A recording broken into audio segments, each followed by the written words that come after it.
Bonjour mes amis Phoenix, heureuse de vous retrouver dans ce nouveau podcast et je vous parle aujourd'hui de lâcher prise, d'apprendre à accepter ce qui est. Et si lâcher prise ce n'était pas un signe de faiblesse, mais plutôt une preuve de sagesse, si c'était la clé de la sérénité. Est-ce que vous êtes prêt? Est-ce que vous êtes prête à arrêter de résister pour trouver la paix intérieure? C'est ça la grande question. Parce que l'inverse de lâcher prise, c'est le fait de résister.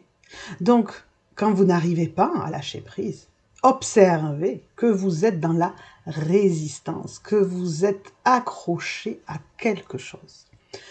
Et donc, pourquoi résistons-nous? Pourquoi résistons-nous à ce qui est? Parce qu'en fait, c'est ça. Il se passe des choses. Vous vivez des situations, vous vivez des problèmes dans votre vie, vous vivez toutes sortes de choses. Et au lieu de juste laisser glisser, c'est-à-dire d'accepter ce qui est, on résiste. Comment est-ce qu'on résiste? On râle, on se plaint, on y pense tout le temps, on aimerait que les choses soient différentes, on essaie de tout contrôler, on essaie de trouver un coupable, souvent, ça c'est quelque chose qu'on fait énormément. On dépense de l'énergie à vouloir changer les choses qui sont déjà là. Pourquoi est-ce qu'on fait ça? Pourquoi est-ce qu'on résiste? Parce qu'il y a ce besoin de contrôle.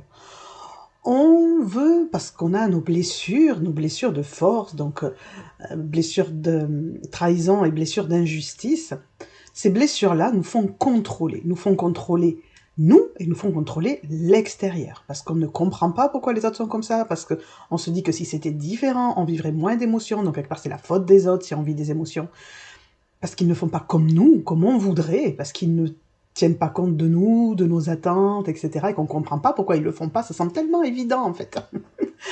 Et donc on veut contrôler les événements, on veut contrôler les gens, on veut contrôler les résultats de nos actions, c'est-à-dire on veut bien faire quelque chose, mais uniquement si on a tel résultat.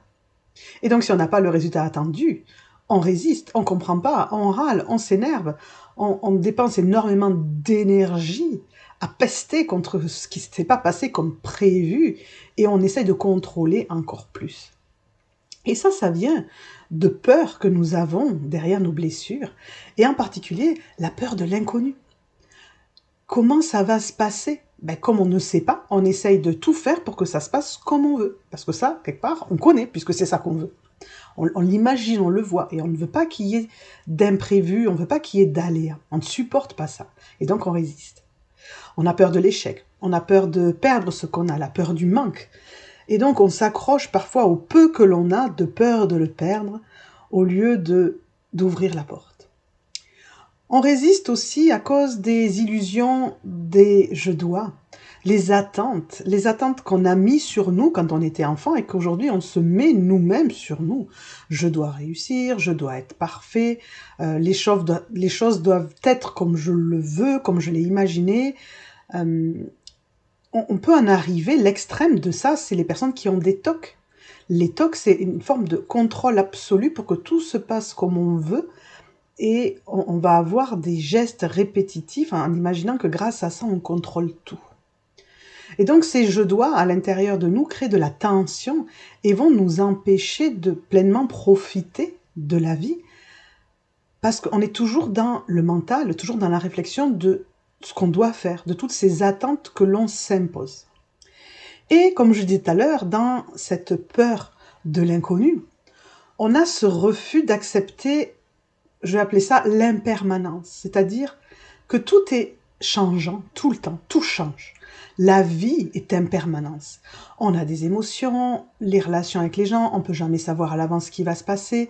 Même quand vous allez tout faire parfaitement, il peut se passer quelque chose d'inattendu. Tout est tout le temps en mouvement, rien n'est fixe, mais on le voit. Moi, je râle souvent et je vois un endroit où je résiste. C'était vraiment très fort quand j'étais avec mon ex qui était agriculteur, et donc on avait une exploitation agricole. Et on râlait en disant, mais cette impermanence, c'est-à-dire on nous change les règles tout le temps. Vous montez un bâtiment pour élever des volailles, un an après, les normes ont changé, on vous dit que votre bâtiment il est plus bon, il faut investir encore je sais pas combien de milliers d'euros pour modifier votre bâtiment, alors que vous l'avez fait dans les règles. Vous voyez, il y a cette impermanence, c'est... Ah, voilà, on résistait à ça, on râlait, on était... il n'y avait pas de lâcher prise à cet endroit-là, vous voyez. Et donc ça nous crée énormément de souffrance, énormément de colère. Alors que, si vous arrivez à lâcher prise, vous allez en ressentir rapidement les bienfaits. Déjà, vous allez vous sentir beaucoup plus apaisé au niveau de votre corps et de votre esprit.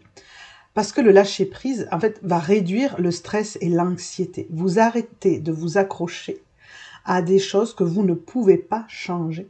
Ce qui est comme ça. Voilà, nous, quand on était agriculteurs, les nouvelles normes, on aurait beau râler, ils n'allaient pas les changer pour nous faire plaisir. Ils les avaient décidées, ça avait été voté, ça, on se les prenait dans la figure, mais on ne pouvait rien y faire. Donc, l'énergie qu'on mettait à râler et à se plaindre et tout ça, ben, on s'y épuisait, on avait des douleurs dans le corps, on avait du stress, et ça changeait rien. Donc, quand on arrive à accepter ce qui est, même si on n'est pas d'accord, et c'est là qu'en fait le lâcher-prise, il est difficile pour beaucoup de personnes, c'est que on a l'impression que si on lâche prise, ça veut dire qu'on est d'accord et qu'on valide, mais c'est pas du tout le cas. En fait, c'est juste de constater ce qui est. C'est ce qu'on appelle l'acceptation. On observe ce qui est là et on comprend que de toute façon, on ne peut pas le changer. Donc on arrête de résister et on ouvre la porte à la paix intérieure. Et ça va créer de l'espace pour le nouveau. Je vous ai déjà parlé de la loi du vide et j'en parle aussi dans la formation l'Académie des Phénix, où je vous parle de confiance en soi, d'abondance. Et la loi du vide, c'est en fait lâcher ce qui ne nous sert plus pour accueillir de nouvelles opportunités. Donc quand vous arrêtez de résister à quelque chose, vous créez de l'espace à l'intérieur de vous. Et ce vide peut être rempli par de nouvelles opportunités, par de nouvelles expériences, par autre chose que vous n'aviez peut-être même pas imaginé dans votre vie. De nouvelles solutions. Mais tant qu'on résiste, on remplit cet espace et donc on empêche le nouveau d'arriver à nous. Et surtout, le lâcher-prise nous permet de revenir au présent. C'est-à-dire, ça va vous apaiser au niveau du mental, au niveau de l'esprit, au lieu d'être dans des ruminations de tout ce qui ne va pas, de tout ce qui ne vous plaît pas. Vous revenez au présent. Et donc, vous retrouvez du mental disponible pour trouver des solutions à votre problème. Comment on pouvait aménager notre bâtiment. Je vous donne un exemple plus concret pour beaucoup de gens. Il y a 2 ans, avec ma fille, on devait monter pour un festival à Paris. Et 4 jours avant le départ, on apprend qu'il y a des grèves de train et que donc notre train pour Paris est annulé. Donc là, vous imaginez que la première réaction, on résiste, on râle, mais je vais les appeler, moi, je vais leur faire remettre le train, bien sûr. Genre, ils vont faire ça. Oh, pardon, Madame Alonso, vraiment désolé, on remet votre train rien que pour vous. Non, mais voilà, vous imaginez bien que ça allait pas fonctionner, mais voilà, l'énergie était coincée. Mais à ce moment-là, je connaissais déjà le lâcher-prise, que je ne connaissais pas à l'époque où j'étais agricultrice. Et donc, j'ai pu revenir à l'instant présent, j'ai pu juste observer ce qui se passe, me dire, ok, on n'a plus de train. Ok, je sens le stress en moi, la déception pour ma fille si on n'y va pas, etc. Ok, je reviens, je redescends. Et comme j'ai redescendu, que c'était moins embrouillé au niveau du mental, qu'il y avait de l'espace disponible, j'ai pu commencer à chercher comment je pourrais faire. Et donc, nous voilà, avec ma fille, en train de chercher une autre stratégie à travers le covoiturage et on a fini par y aller en voiture avec une amie à nous qui n'avait pas du tout prévu d'y aller et qui au final est venue avec nous parce qu'on y allait en voiture et qu'on pouvait covoiturer avec elle parce qu'elle ne se sentait pas de conduire toute seule. Et donc, nous sommes allés à notre festival avec une personne de plus et on a passé un super moment. Mais ça, on a pu trouver la solution rapidement parce que on avait du mental disponible et non pas uniquement de la colère et le fait d'être accroché parce que ça ne se passait pas comme on voulait. Donc, comment cultiver l'art, on pourrait dire, du lâcher-prise au quotidien? Travailler sur cette acceptation en apprenant à distinguer ce sur quoi vous avez du pouvoir et là où vous n'en avez pas. Reprenons cette expérience que j'ai vécue avec l'annulation du train. C'est le genre de choses qui peut vous arriver en retard à l'aéroport, pas pouvoir prendre votre avion, plein de choses comme ça. Observez ce qui est. Est-ce que vous pouvez y faire quelque chose ou pas? Je veux dire, voilà, la SNCF, ils sont en grève, ils sont en grève. Genre, on peut râler autant qu'on veut, on peut pester autant qu'on veut, ils changeront pas pour nous faire plaisir. Ils ont décidé qu'ils feraient grève, ils feront grève. Le but étant justement un emmerdement maximum pour avoir des résultats pour leur manifestation et ce qu'ils demandent, quoi.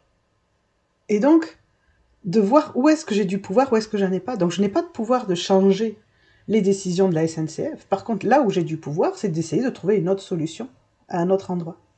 Donc, j'accepte le nouvel état des choses, ce qui est. Il n'y a plus de train. Et à partir de là, qu'est-ce que je peux faire? Voilà, je ne peux pas changer ça. Qu'est-ce que je peux faire? Où est mon pouvoir? Et donc, on remet son pouvoir au bon endroit. Et si vraiment on ne peut rien faire, c'est accepter ce qui est. Point. Je ne peux rien y changer. Ok. Si le train avait été annulé le matin même, j'aurais peut-être pas eu le temps de trouver une stratégie différente. Et donc là, on aurait peut-être dû dire, on ne peut pas y aller. Point. Et donc, c'est vraiment une technique où on va prendre du recul sur les situations. Vous voyez, on élargit son champ de vision. Et quand vraiment rien ne peut être changé, d'aller voir, c'est quoi le cadeau caché derrière ça? C'est quoi que je suis en train d'apprendre? C'est quoi que la vie m'enseigne? Vous voyez, il y a un cadeau derrière tout. Et peut-être l'enseignement, c'est juste le lâcher-prise, c'est juste... parfois, moi, je dis, j'aime bien dire, quand quelque chose ne se passe pas comme prévu, par exemple, voilà, vous deviez prendre ça fait très le film Destination Finale, mais vous deviez prendre un avion, vous ne pouvez pas le prendre. Mais peut-être que si vous avez été dans l'avion aurait eu un accident. Vous voyez? Comme si il y avait un truc qui vous avait protégé. Moi, j'aime bien imaginer ça. Ça m'aide à accepter quand j'ai pas ce que je veux, ça m'aide à accepter que, oui, il y avait peut-être une raison. Que la vie m'a protégée. Je ne le sais pas puisque je ne l'ai pas vécu. Donc, moi, ça me soutient. Et donc, comment vous pouvez faire ça? C'est vraiment revenir à l'instant présent, c'est fermer les yeux, respirer, vous voyez, prendre le temps de respirer et d'aller observer, de vous dire qu'est-ce qui se passe réellement, comment je me sens dans mon corps et qu'est-ce qui se passe. Par exemple, avec mon histoire de train, c'était « Ok, je viens de recevoir un message, la SNCF annonce des grèves et mon train est annulé. Point. » Ça, c'est ce qui se passe. Je respire là-dedans. Vous voyez, c'est juste être dans la pleine conscience de ce qui se passe. Oui, mais machin... Non, chut, juste, c'est ça l'info. De vraiment ne pas laisser votre mental vous embarquer dans toute une histoire, mais rester avec, ok, c'est ça qui se passe. Donc, qu'est-ce que ça veut dire? Je n'ai pas mon train pour monter à Paris. Ok, point. Oui, mais tout. Non, juste, vous voyez, on dit chute à son mental et on reste à l'endroit où on est. Pour relâcher les tensions dans son corps. Comment je me sens dans mon corps? Je sens du stress, mon cœur qui palpite. Ok, on laisse tout ça redescendre dans ce qui est. Et ensuite, on élargit le regard pour voir est-ce que je peux faire quelque chose. Et là, on apprend à faire confiance à la vie. Que soit c'est pour une bonne raison, que c'est comme ça, soit qu'il y a autre chose de mieux. Comme nous, ça a été de partir avec cette amie et vraiment de partager ce moment avec elle. Voilà, je pense que ça a amené vraiment un plus à notre sortie. Donc voilà, de faire confiance à la vie que c'était le bon chemin. Donc rappelez-vous que lâcher prise, ce n'est pas abandonner. C'est apprendre à accepter ce qu'on ne peut pas contrôler, j'ai envie de dire. Parce que justement, le but, ce n'est pas de contrôler sa vie, c'est de mettre des choses en mouvement, d'aller dans certaines directions et de lâcher prise et de voir ce qui vient à vous. Et tant plus vous allez apprendre à accepter comme ça ce qui est là, à lâcher prise, plus vous allez aller vers de l'espace disponible à l'intérieur de vous, de la sérénité, et vous connecter à l'instant présent. Donc, à chaque fois que vous allez sentir que vous résistez, respirez dedans. Observez ce qui est. Revenez à juste la réalité et non pas en suivant vos pensées. N'oubliez pas que la vie ne sera jamais parfaite. Mais en lâchant prise, tu peux apprendre à danser avec les imperfections de la vie et retrouver la paix en toi. Je te remercie pour ton écoute et je vous souhaite une très belle journée. Merci les phénix. Bye bye.